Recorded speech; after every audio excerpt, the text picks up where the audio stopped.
I'm Cheryl Joyner, and it is my honor to welcome you to the launch of Trying to Get There, Navigating Your Success by Roderick A. Hardamon. Immediately following this Q&A session, we look forward to welcoming you to the library room, where we'll have cocktails and a lovely dinner with the author. And that library room is located on the 5th floor, just one more floor up, so I don't know if you may have to take the stairs, it may be quicker, but I guess they'll guide us the way we ought to go. Be bold, be confident, own your own brand. Those are a few key, very positive takeaways from this wonderful read. Let's begin this evening with a short video about the author and his first book, Trying to Get There, Navigating Your Success. Welcome again.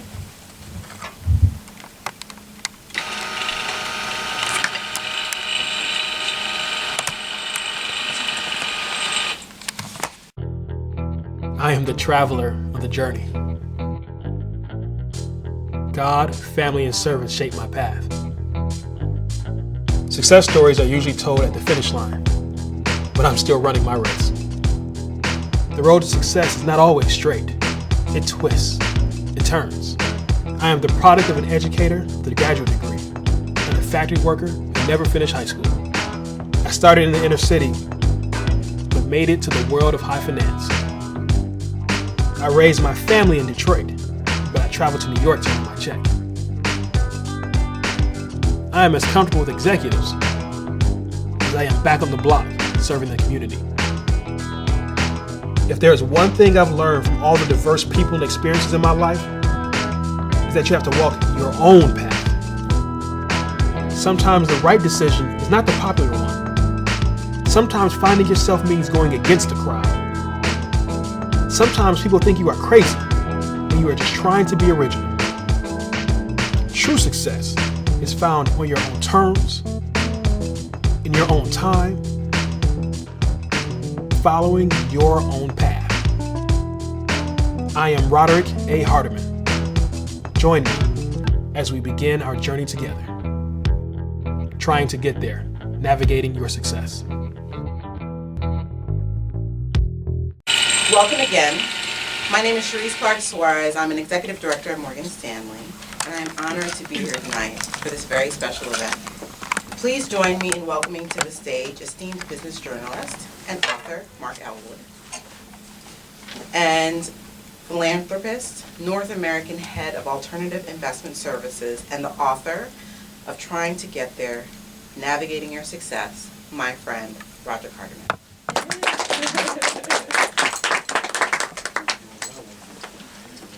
So we'll try and make sure these are all on. Testing 1, 2. Yeah, they are on. They are on. So, thank you for coming. We're going to talk for about 15 minutes, just a little bit about some of the fun bits from the book, those of you who haven't had a chance to read it yet. And we're going to get him to confess some things and tell us good stories. First of all, I want to start off with, there's a really interesting part of the book where you talk about how most third-year associates, when you started in finance, they go to London.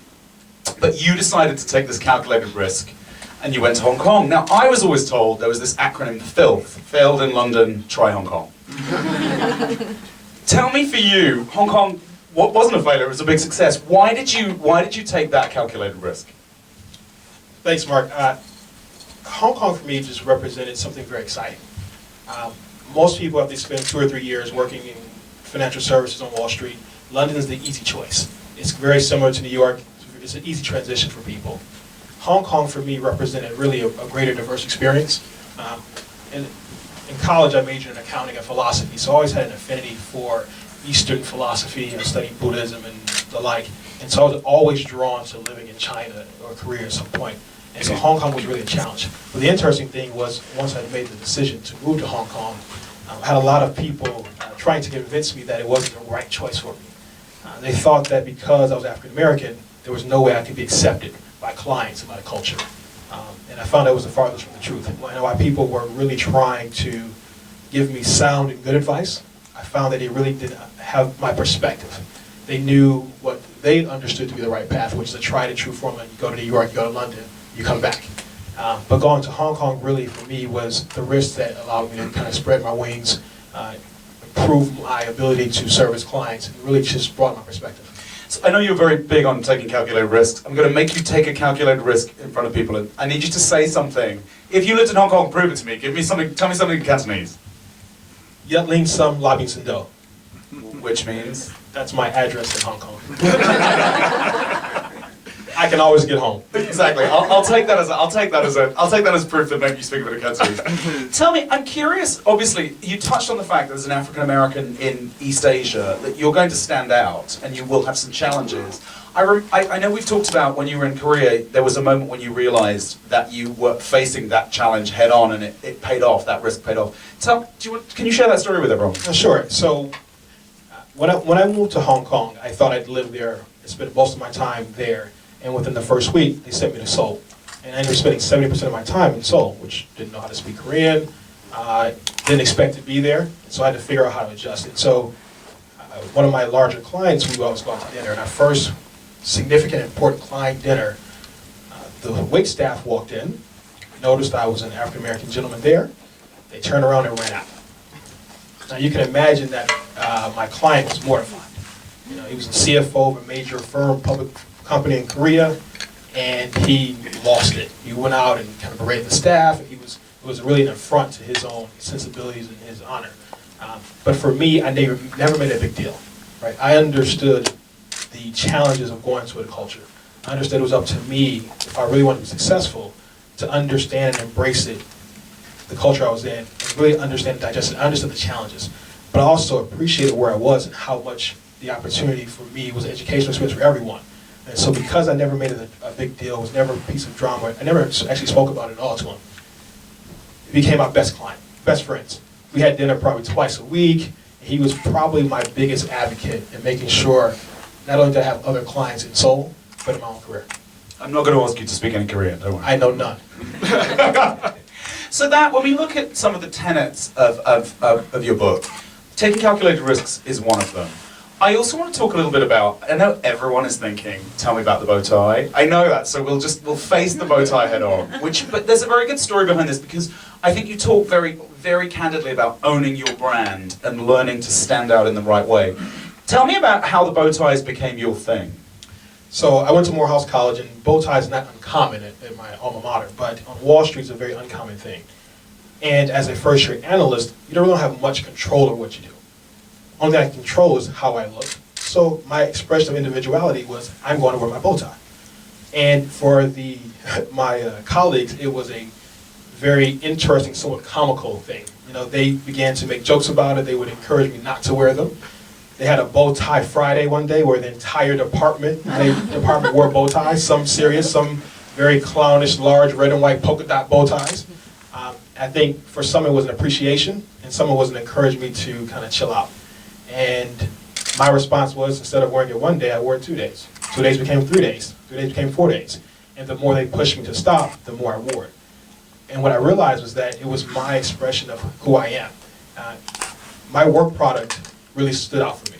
Right? My goal was to be excellent and to be the best analyst, the best financial service executive I could be. And if that was my brand, I wanted an appearance that fit that. And I thought the bow tie really represented what I was about inside.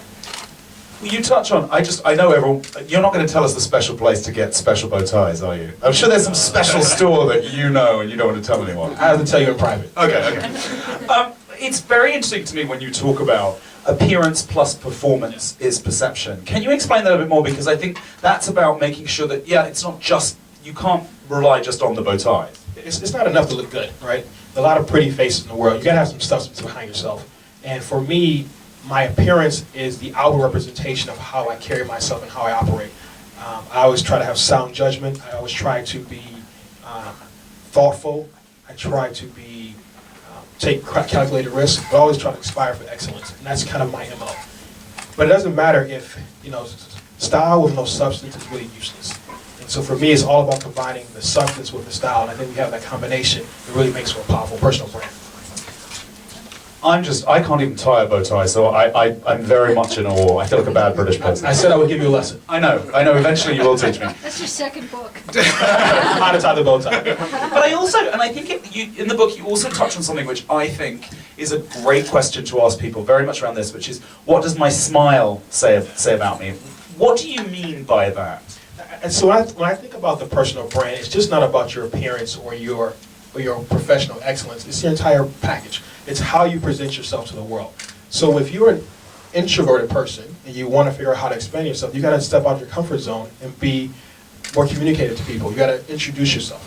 If you are an extrovert, sometimes you need to dial it back to make sure people feel more inclusive to your personality. And so for me, the smile is that first step. People want to be around pleasant people, right? So if you're going to be with your colleagues at work all day, who wants to be around the grump? Who wants to be one of the person who's always the Debbie Downer, doesn't ever want to speak up, or doesn't want to have anything positive to say? The person with the smile is very inviting. You know, they have positive energy. That's the person you always want around you. That's the person you always want to interact with. And I think that smile is that great first symbol. Besides, it's easier to smile than frown.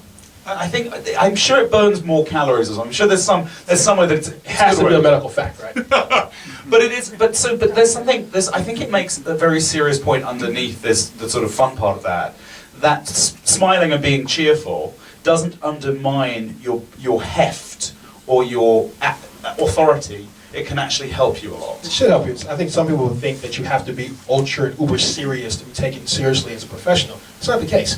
I think people judge your seriousness by the quality of your work product. They judge your seriousness by how well you do. The smile is a way to draw people in, right? When I walk into a client, if I'm frowning, if I'm mean, had a bad day, that's not their problem. Why have I made my personal baggage their problem? By smiling, I'm bringing positive energy to the situation. And I've always found that my clients, even people I deal with, are very receptive. If I'm having a good day or a bad day, I smile. Smile through it. That's what I think. Also, I'm going to stand up and say this. You talk about in the book. You talk about swagger, and whenever I talk about swagger, I feel like I should be standing up. It's a little performance. Yeah, no, I feel like I should. You're gonna rock the mic now? Yeah. Don't tell me. But more importantly, we talk about this personal brand, and in the book, you touch on letting your uniqueness shine and about what swagger is. So obviously, I'm doing a very bad version of swagger. Who has a good version of swagger, and what is it? I think swagger is that. It's really hard for most people to define, but really what it is that special quality that you notice when someone enters the room. It's that combination of their confidence, their energy, their style, their personality, and when it's that right, perfect blend, you can feel it, you can almost taste it, you can touch it. That's the way you have that swagger. And I think some people believe they have no swagger, but I would challenge that you just haven't found out how to articulate your swagger. If you're a writer, when you finish that great piece of prose and that energy you feel, that's your swagger. If you're an athlete, before you enter the game, the butterflies, that's the swagger. If you're an entertainer, that energy you feel before you perform, that's the swagger. I think the trick is taking that energy in those particular moments and how to translate that to the rest of your life. So I have to interrupt, tell me who's swaggerific. Like you say, who has swagger? Now, I didn't say swaggerific, that's it. But I think that when I think about great swagger, I think of people like Barack Obama, I think about Jay-Z, I think about Jane Kennedy, I think about intellectuals like Naeem Akbar, I think about some of the it's not just the entertainers who have bluster, right? The bluster is just the media hype, right? And I think sometimes we assume the bluster, the exuberance, and the extra confidence is the swagger. That's not the swagger. That's just the bluster. The swagger is the confidence and the energy that draws you in. I think of swagger as the midpoint between confidence and arrogance. That it's just enough of each. And it's about listening as well as talking. Can you touch on that a little bit? No, sure. I mean, if you go too far on the super confidence and you're an arrogant, you're going to become a detriment to the room. You're going to be negative and draw the energy out.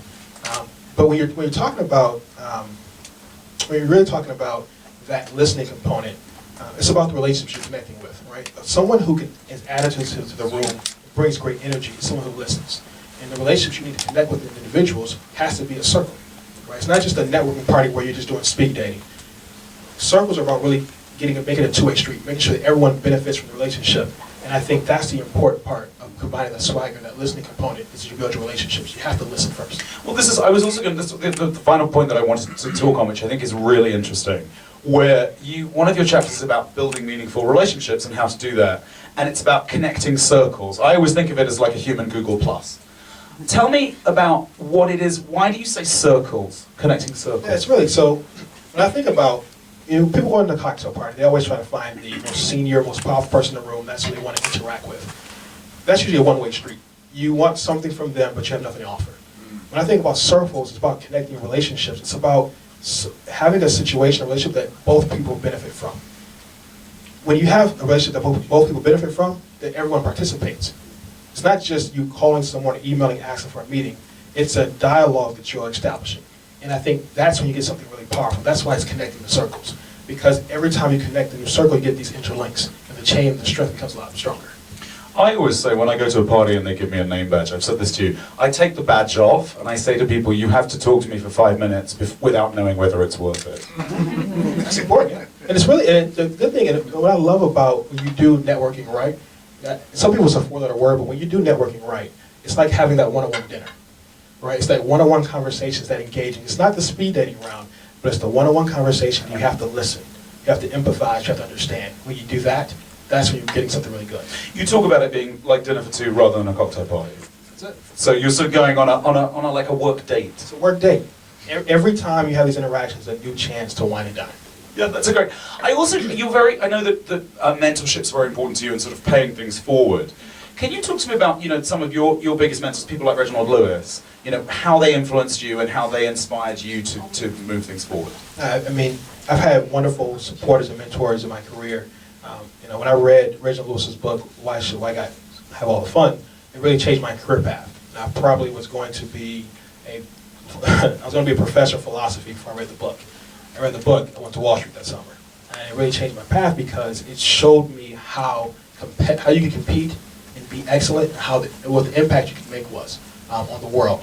And whether it be Reginald Lewis, reading his book, or my mentor from Coca-Cola, Ingrid Saunders Jones, the individuals who've really given me great guidance and great insight in how to operate in the world. The biggest thing that they always told me was that, and it helped me understand, was that everyone's just a normal person.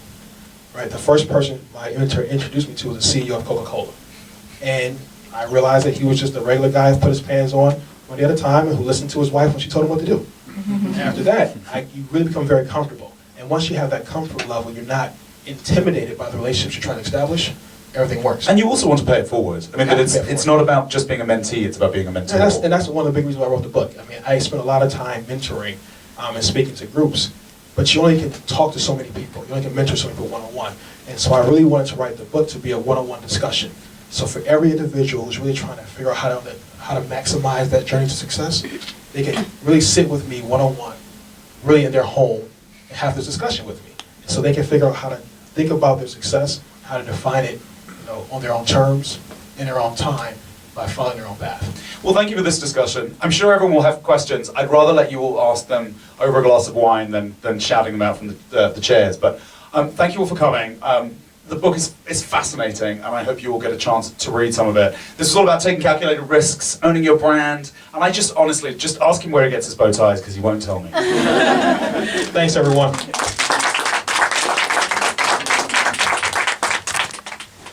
I hope everyone enjoyed that. Gosh, I just wish we could have more time, but we'll have it over dinner and drinks. A lot of people came in as we were getting started, and they were asking me if it were possible to show the video one more time. And then we'll retire from there and go up to cocktails and dinner. So if we can cue that one more time, Nick, and we look forward to seeing everyone upstairs. I just want to say it one more time. Please just one second.